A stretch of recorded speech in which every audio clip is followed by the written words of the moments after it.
I felt like I belonged there. You know, you put the uniform on, you stand a little straighter, you walk a little taller. Walking onto the destroyer on the first day, it's pretty mind-boggling, and it's also really it's really fascinating. You get to see all these sailors all together, working together as a team. Young men and women who've dedicated their life to something. It's pretty special. Backstory it's very humbling to be a part of something this big.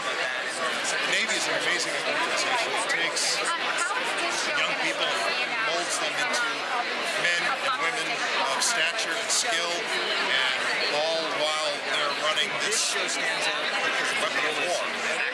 It's an integrated civil society right there on board. And I think that's what makes the last ship so interesting. Is how do we maintain that order going forward during this apocalypse? The way that we were introduced to the ship is that we went to lunch, we sat on a banquette, all of us in a row, and then our real life counterparts walked in. And we had lunch with us. That was the very first day. And then they took us, so the master chief, the real master chief of the ship, took me around and showed me the ship with his eyes. So it takes a lot of pressure off because he's kind of guiding you through the training wheels through the whole process. So you slowly start to feel authentic and start to fill in the uniform a little bit. Well, writing is all about what if and about imagining yourself in that situation. So what you don't know, you research. What you don't understand, you talk to people who really do it. Not unlike a painter looks at the real thing before they do a copy of it.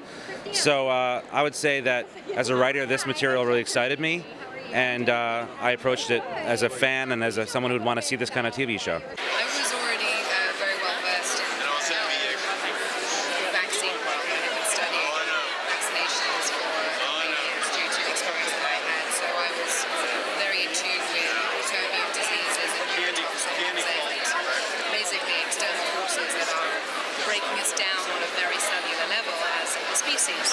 So when this came along,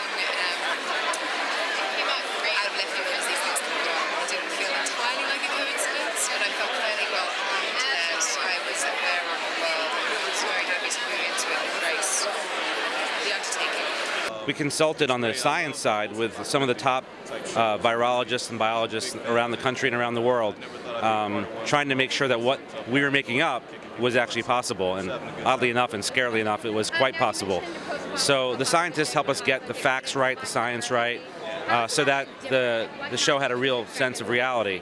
And then on the Navy side of it, of course, we had the help of the United States Navy giving us really good details about the culture, the core values of the Navy, everything to how they stand and walk to how they speak to each other, and now, of course, all the technical jargon. So that gave, again, another sense of reality, and because our goal was to tell a story that, while big and sort of extreme, was also grounded in the reality of the science and of the military. I was just telling somebody 30 years ago this would have been science fiction. You know, and now it's a highly probable scenario.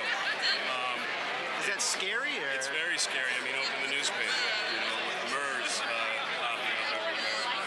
You have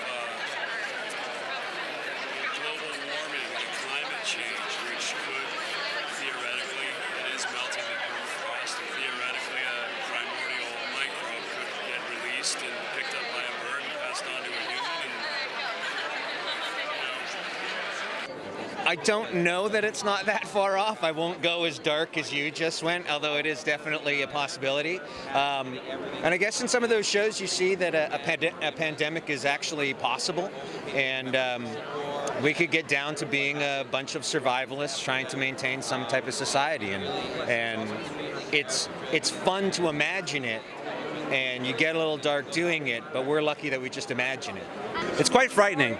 It's quite frightening. Unfortunately, there are viruses out there that are constantly evolving and mutating, that are being released from the permafrost in the Arctic or the Antarctic. We're hearing about it every day in the news, but there are also a lot of people who are smart and dedicated on the front lines who are watching that and hopefully adapting with the viruses.